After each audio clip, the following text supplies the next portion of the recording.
ہمارے حاجی عبدالوہاب صاحب رحمۃ اللہ علیہ اپنے بیان میں ایک عجیب قصہ سناتے تھے کہ ایک امریکی اور ایک مکسیکی کا قصہ کہ ایک مکسیکی جو ہے وہ سمندر کے کنارے ریت پر لیٹا ہوا ایک رسا دھاگا مچھلی شکار کرنے کا جس میں آگے کانٹا ہے، کانٹے میں کوئی گوشت ہے، کچھ ہے جس سے مچھلی دیکھ کر سونگھ کر آ جاتی ہیں، کانٹے میں پھنس جاتی ہیں۔ وہ سمندر میں ڈالے، سمندر کے کنارے ریت پہ لیٹا ہوا اس رسی کے اس دھاگے کے کنارے کو اپنے انگوٹھے میں لپیٹ کر آرام سے لیٹا ہوا تھا۔ ایک امریکی کا گزر ہوا، اس نے اس سے پوچھا کہ تم کیا کر رہے ہو؟ اس نے کہا تجھے نظر نہیں آ رہا میں کیا کر رہا ہوں؟ اس نے کہا کہ تم اس دھاگے کے ذریعے سے ایک مچھلی پکڑو گے، اگر تم اس کی بجائے وہ لکڑی لے لو جس کے آگے دھاگا بندھا ہوتا ہے تو 3-4 لکڑیاں تم لگا دو اور آرام سے بیٹھے رہو، تو 3-4 لکڑیوں میں 3-4 مچھلیاں آئیں گی 3-4 کانٹوں میں۔ تو اس مکسیکی نے کہا کہ اچھا پھر کیا ہوگا؟ امریکی نے کہا پھر ایسا ہوگا کہ وہ 3-4 مچھلیاں تم بیچو گے، تمہارے پاس پیسے زیادہ ہو جائیں گے، جب زیادہ پیسے ہو جائیں گے تو پھر اس نے کہا پھر کیا ہوگا؟ انہوں نے کہا پھر جب پیسے تمہارے پاس زیادہ جمع ہو جائے تو تم ایک جال خرید لے۔ اس نے کہا اچھا پھر کیا ہوگا؟ پھر اس جال سے تم جب شکار کرو گے تو اس جال میں بہت ساری مچھلیاں آئیں گی۔ انہوں نے کہا پھر کیا ہوگا؟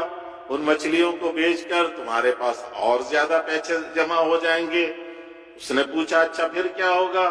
تو پھر تمہارے پاس اتنے پیسے جمع ہو جائیں تم ایک چھوٹی سی کشتی لے لینا۔ اچھا کشتی لے لوں گا تو پھر کیا کروں گا؟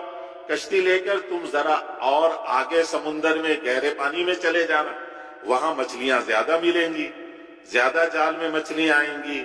تو پھر کیا ہوگا؟ امریکی نے کہا پھر تمہارے پاس پیسے اور زیادہ جمع ہو جائیں گے تو تم ایک وہ مشینی کشتی لانچ خرید لینا اور گہرے پانی میں جانا، اور گہرے پانی میں جاؤ گے تو وہاں اور زیادہ تمہارے پاس شکار آئیں گے، زیادہ مچھلیاں ہوں گی، تو پھر تم اپنے لیے 1-2 ملازم بھی رکھ لینا، پیسے زیادہ ہو جائیں گے تو پھر اور پیسے جمع ہوں گے تو ایک چھوٹا سا اسٹیمر خرید لینا۔ پھر کیا ہوگا؟ اس نے کہا پھر اسٹیمر خرید کے تم اور گہرے سمندر میں جانا اور وہاں پہ تمہارے ساتھ عملہ بھی ہوگا، وہ سارے مل کر مچھلی پکڑیں گے، پھر تم ان مچھلیوں کو دوسرے ملکوں میں بھی بھیجنا اور تمہارے پاس پیسے زیادہ ہو جائیں گے، اور پیسے ہوں گے، اتنے پیسے جمع ہو جائیں کہ ایک بحری جہاز لے لینا، سمندروں میں دور دور تک مچھلیاں پکڑتے رہنا، مچھلیوں کا شکار کرنا، اور مچھلیاں شکار کر کے مچھلیوں کو ملک میں باہر ملک میں ایکسپورٹ کرو گے، بھیجو گے، تو پھر کیا ہوگا؟ اس نے کہا پھر تو اپنا گھر بنانا، شادی کرنا، تیرے بچے ہوں گے۔ اس نے پوچھا مکسیکی نے پھر کیا ہوگا؟ انہوں نے کہا پھر تو آرام سے اس گھر میں رہنا۔ اس امریکی نے کہا کہ تو پھر آرام سے اس گھر میں رہنا اپنے بیوی بچوں کے بیچ میں۔ تو اس نے کہا کہ اب میں کیا کر رہا ہوں؟ اب بھی تو میں آرام سے لیٹا ہوا ہوں اس ریت پہ، تو نے اتنا لمبا چکر لگا کے مجھے کہا کہ اب آرام سے رہنا تمہیں۔ ہم سارے اس چکر میں پڑے ہوئے ہیں، اب یہ کر لو، اب یہ کر لو، اب یہ کر لو، اب یہ کر لو، اتنی محنتیں کر لو، پھر آرام سے رہنا۔ وہ آرام سے رہنے کی نوبت نہیں آتی اور ملک الموت آ جاتے ہیں کہ چلو اب آرام سے میرے ساتھ چل۔ میرے بھائی اور بزرگوں، ہر طرف یہ دوڑ لگی ہوئی ہے، بس دنیا کی محنت میں اپنی صلاحیت کو لگا دو، اور صلاحیت کو لگا کر یہاں کی زندگی میں خوشیاں سمیٹ لو، راحتیں لے لو، اطمینان اور چین لے لو۔ مولانا یوسف صاحب رحمۃ اللہ علیہ فرمایا کرتے تھے کہ ساری دنیا اس محنت کے دھوکے میں پڑی ہوئی ہے، کیا حکومت کے والے، کیا وزارت والے، کیا صدارت والے، کیا تجارت والے، کیا زراعت والے، کیا ملازمت والے، کیا جو ہے سیاست والے، سب کے سب دھوکے میں، سب ہم دھوکے میں، اور اس دھوکے کے اندر پڑے ہوئے ہیں۔ وہ جیسے وہ بلی جو ہے کا قصہ ہماری کتابوں میں ہم پڑھتے تھے، عربی کتابوں میں، کہ ایک بلی نے ایک ریتی کے اوپر اس نے زبان پھیر دی. زبان پھیری تو اس کی زبان کٹ کے اس میں سے خون نکلنے لگا. تو اس خون کو اس نے چاٹ لیا. بڑا مزہ آیا.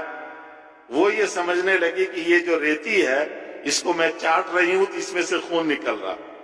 خون تو اس کی زبان کٹنے سے نکل رہا تھا اور وہ ریتی کو چاٹتی جا رہی ہے اور خون نکلتا جا رہا اور اسی خون کو وہ چاٹتی جا رہی ہے. اس ریتی کے اندر سے خون نکلنے کے دھوکے میں اپنی جان گنوا بیٹھے. ہم سارے اسی دھوکے میں اپنے آپ کو بربادی کی طرف لیے چلے. یہاں جو اس وقت ہمیں جمع کیا گیا ہے، یہ جو جتنی محنتوں کی شکلیں ہم نے بتلائیں ان میں سے کسی محنت کے لیے نہیں. ہم بھی یہاں ایک محنت کے لیے جمع ہوئے ہیں، لیکن یہ وہ محنت ہے جس محنت کے لیے رب کائنات، رب عرش عظیم، رب ذوالجلال اللہ جل جلالہ عما نوالہ نے انبیاء علیہم الصلوات والتسلیمات کی برگزیدہ ہستیوں کو چن کر اس محنت میں لگایا. اور وہ محنت یہ ہے کہ انسانوں کے قلوب میں اللہ کی ذات کا نور آ جائے، اللہ کی پہچان اور معرفت آ جائے.